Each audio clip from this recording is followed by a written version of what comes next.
Tonight we have a story about a controversial treatment for cancer invented by a Winnipeg doctor. It's not new. In fact, Dr. John Davidson used it on hundreds of patients decades ago. What is new is that some 50 years after the doctor's death, more than half a century after his theories were dismissed as quackery, scientists are rekindling the flame of his research. With more on the legendary cancer doctor, here's CTV's medical specialist, Avis Fabro.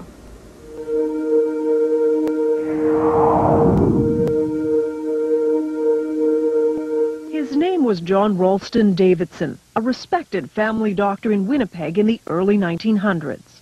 A great scientist as well as a great doctor.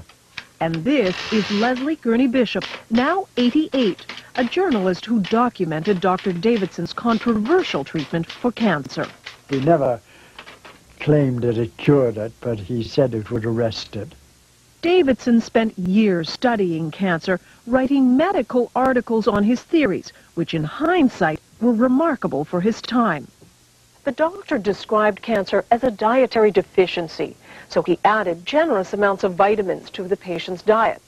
But he also said it was critical to boost the patient's own defenses against cancer.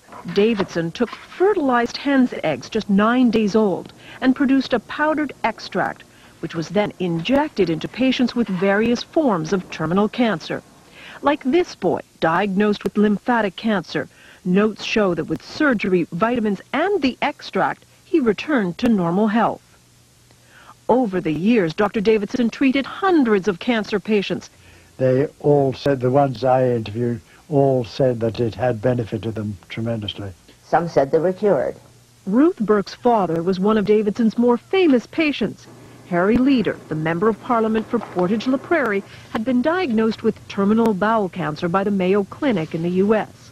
But under Davidson's treatment, he improved.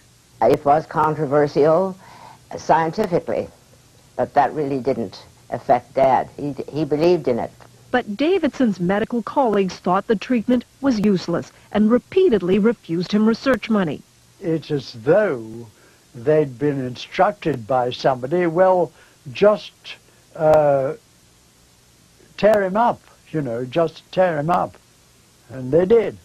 Frustrated with the lack of support, Harry Leader, with his own good health as proof, took Davidson's pleas for funding straight to Ottawa in 1944, directly to Prime Minister Mackenzie King. He never wanted any publicity from this. He simply wanted help for this man whom he felt could help humanity.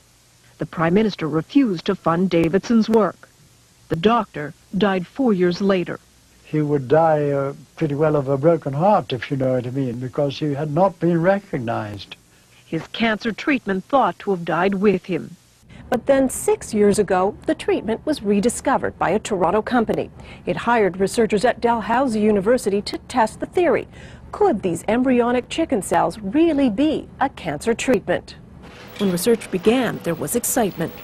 Davidson's extract, in many ways, could be a cancer vaccine. In 3 studies on mice, the compound apparently shrunk tumors. We have to be careful about raising people's hopes falsely. Jonathan Blay is one of the researchers looking at Dr. Davidson's extract.